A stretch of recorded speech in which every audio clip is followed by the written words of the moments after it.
Okay, guys, we're finna go into another video reaction.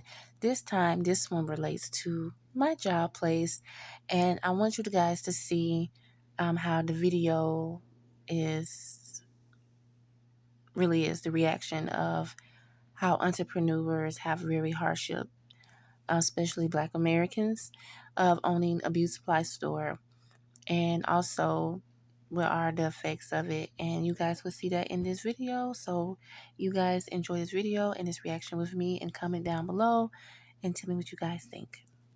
Industry that really we are the consumer. Is not no one else but Black Americans or black people in general is a consumer.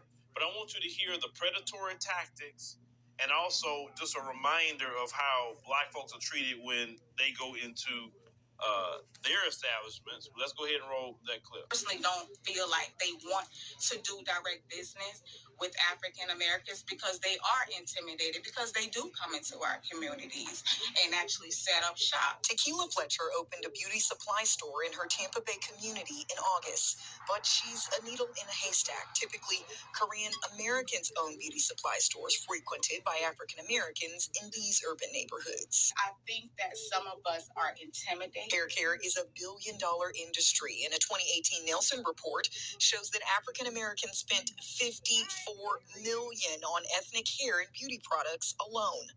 Yet Fletcher told Atlanta Black Star that she and many other Black beauty supply owners have issues with getting products on their shelves from distributors who don't want to do business with them. And then I even met a guy who actually has a large store in Georgia where he basically had to find him another face, shall I say, just so he can get the account. Korean Americans have dominated the Black hair care industry for decades, controlling the manufacturing and the distribution, according to Shop Black. Very hard because a lot of them, either they wasn't responding or they just refused just to give you the accounts altogether.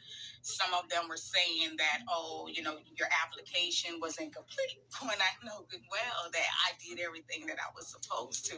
Fletcher says one of the hardest products to get is virgin extensions, which also happens to be the moneymaker. So where is this hair coming from? China. There's only two sources that actually manufactures hair. You got India, and China is buying from India as well. And then you got China. So there is no other that I know of that actually is manufacturing. And Fletcher added that most of these distributors work with Asian-owned beauty supply stores, continuing to close the gap on Blacks having the opportunity to get into an industry that has prospered off of the support of Black customers. But they make the ordering process so difficult. And when I want certain products, oh no, we don't have it. When I know you do have it, you just want to give me what you want me to have and not be able to supply me with what's in demand. But there's history behind the tension. Korean Americans started selling wigs in 1960, first by going door to door, according to Minnesota Public Radio. Soon they moved into storefronts, but Blacks that frequented these shops felt unwelcomed, often reporting incidents of harassment. NPR News points to an incident in North Carolina that involved reports of an Asian store owner on camera choking a customer who was accused of stealing fake lashes. It's one of the many examples where Blacks reported feeling that they were being treated unfairly while shopping in Korean-owned stores. Today, more African Americans are seeking Black-owned beauty supply stores for their needs. So for years, we have covered video after video after video of Black women being attacked in nail salons and beauty supply stores. There was no executive order for Black people with hate crimes, none at all. Welcome back, guys. I hope you guys enjoyed the video reaction. Like I was telling you guys before, a lot of people who don't know about the beauty supply stores, nor the backgrounds or the details with workers, especially Black women that goes through, that wants to open a beauty supply store. It's very difficult. Yes, Koreans are very intimidated by us as Black women, because most of these women, they know about hair, They go to school and they learn, and they don't know. They just going by what the distributors say. And it is to me, I feel like it's disrespectful. Blacks are very educated, and see, they're scared because we won't be the buyers for them anymore. We'll be buying from our own. But that's why I said, why we all can't work together? Like, distribute that woman the hair, the virgin hair, because, and that would kind of makes me sad too. Yes, I am working for Koreans, but how blacks trying to cater to Koreans, they don't care. They're begging, can I have 10% off? Can I have a discount? Stop shopping there. Stop begging for them to do stuff. I stop. I know I work there.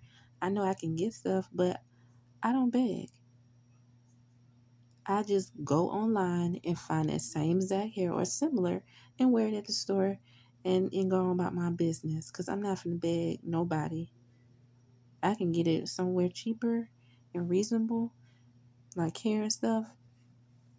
So, but it's just a lesson that we all need to, like, as in the black community, we all need to get together, stand together, and stop trying to be in competition with one another, and stop trying to please these other races that most of them don't care about us. Now, I can say this as me, I do inventory. Now, all of them are not the same. You have all of them. They do want us to really open up, so they like us. Well, distributors, they like me because I know how to speak to and talk to them, and just being calm, don't have no attitude. Just like, okay, well, we can do it this way, in other words. And I really do appreciate that. So, but I really do hope this video touch everyone and understand the background of opening up a business, especially a beauty supply store, and see what is going on, and how we being treated. And also, we need to stop the hate crime on one another, because it doesn't make any sense, because that's what they want us to do, to destroy one another and delete one another. And it's not the cause, it's not the case. So I hope this video was very, that was a word I was going to say and I forgot, was really not important. Well, it is important, but also affirmative, that you guys understand. And let me know what other videos you guys would like for me to react to, and I will see you guys later. Bye.